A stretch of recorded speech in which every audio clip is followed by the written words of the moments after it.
Guys, a while ago, Jared sent me this knife, the Wee Evoke, and I kind of misplaced it, and I'm just getting around to filming it. This is first day in pockets on this Laconico design. We're going to take a look at it from above. You've already kind of seen it. It's a very good looking knife, but we're going to talk about what I found on this first day in pockets.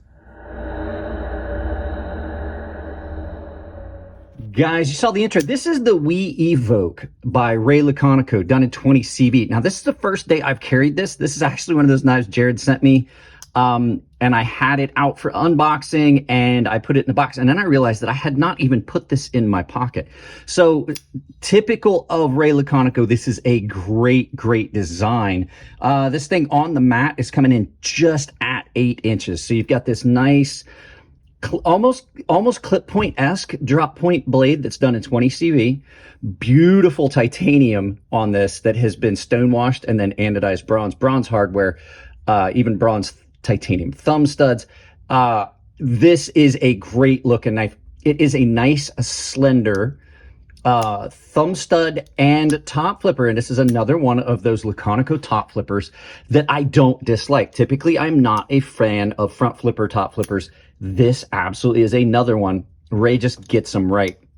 This is done in a frame lock, and you can see your cutouts here. I like cutouts like this that aren't the big deep ones. These do not very often interfere with going into the pocket. Pocket clip on it is really comfortable in hand. So I did a good bit of cutting with this so far this morning. It's about 10 a.m. I've been messing around with this since about 5 because it's just insanely hot right now. It's about 89 degrees in the studio. And it's like 83% humidity. So I tried to get an early start today. So you can see I've been cutting. I did have to touch the edge up on this, but it is nice and thin behind the edge on its profile. It's really like very good cutter. I'll grab a couple things for size comparison real quick so you can see. So Benchmade 940, you can see tip to tip, tail to tail. This is a little bit bigger than the 940. And then your as always, your last one. Christie Sebenza Large 21, a very good comparison because you can see they are pretty similar. They've got very similar blade shapes. They've got about the same thickness behind the edge, and they're about the same size. This is a very good knife. Let's get this out of the way, and we're going to talk about this, and I'll show you some footage of me testing it. So like I said, I've carried this for the morning this morning, and I got to say, I absolutely do like this knife a lot. It's really similar to another knife that Ray did that I like a lot, which is the Sirius. And I mean, they're obviously different knives, but it's kind of similar to it, and I absolutely love this knife. And I like this one. I don't know if I like it as much as the Sirius.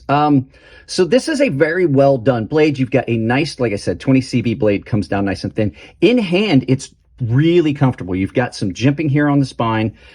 You've got a very well done set of scales. Like I said, Backspacer has got a spot for you to have a lanyard if you so choose.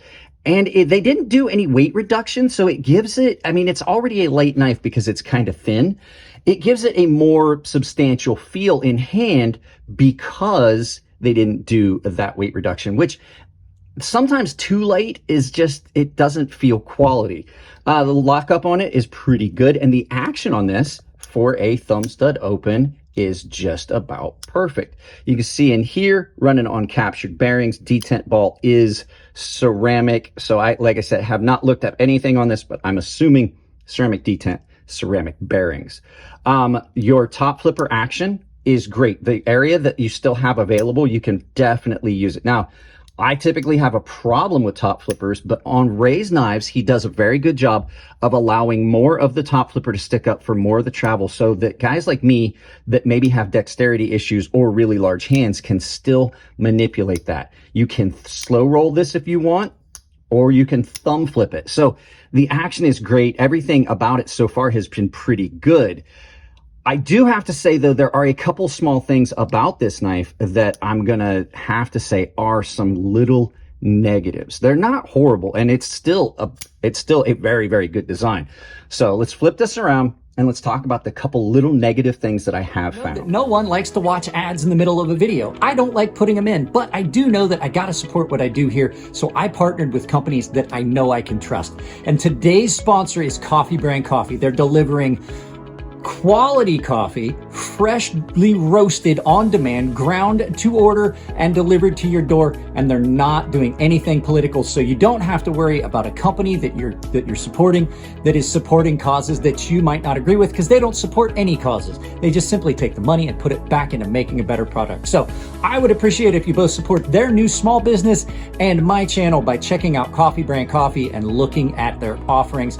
Use the link below and my coupon code CrazySharp on their website. It's CrazySharp, all one word, capital C, capital S. Let's get back to this. So Ray's designs are usually some of my favorites, and I'm not even gonna lie, this is still a very, very good knife, even with a couple negative things that I found so far this first day. Just a couple small things that I found. Access to the lock bar, with this being a very thin knife, it's not great for me. It's kind of tight in there. There's a handful of knives that have been like that. And it's not impossible, but I just wish there was a little more standoff. Maybe have removed a little bit more material here, or out of character for me, I'm going to say scallop this out a little bit more than they did. Just a slight bit, to make that a little wider for me to get into there. So, next thing, it is very thin, which means it's another one of those knives. As much as I like this knife, it's another one of those knives that does try to roll out of the cut for me, and it just feels awkward because it's a little thin. If it had been a little broader, I think it would fit my hand better.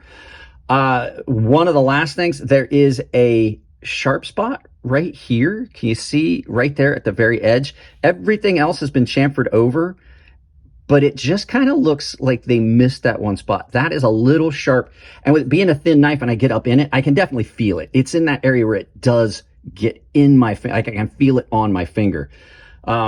So other than that, there's not much else that I could say that I don't like. I love the pocket clip. It's a very comfortable knife in hand if you're just doing light cutting. It's when you bear down that I have that problem with it rolling.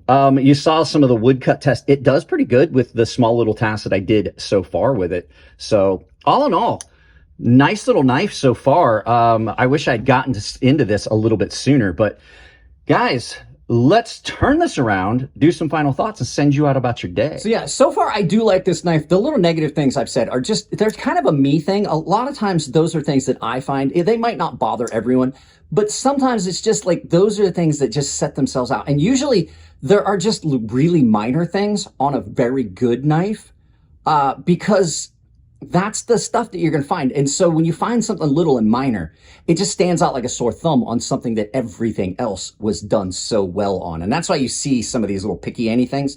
It bothers me that they did such a good job on everything else and then neglected that. So the things on this are very minor. So that should tell you it's a very good knife, but we're going to carry it for a couple more weeks and we'll see how I feel about it. Guys, that's it on this one. If you want to support the channel, thumbs up, thumbs down, supports the channel interacting with video. If you don't like a video though, please tell me what you don't like so that I can change it, because I have no metric to figure it out if you don't tell me. If you want to support the channel financially, I have got sponsors down below, Coffee Brand Coffee. I probably threw a Coffee Brand Coffee ad in on this. I don't know. I haven't done the edit yet, but you can use my link down below to save 5% at Coffee Brand Coffee. I also have Tempered Trail. You can use my coupon code CrazySharp at either one of those, but with the coffee, it's a little easier just to use the link. It's CrazySharp, all one word. I have got an Amazon store down below. Take that link, pin it to your browser, use it for any Amazon shopping you want to do, because why put on pants?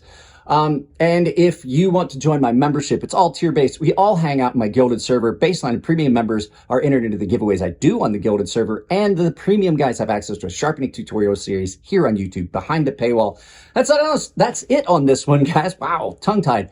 That's it on this one, guys. I love you all. Keep it clean in the comment section. If it's your birthday, happy birthday, and I'll see you in the next video.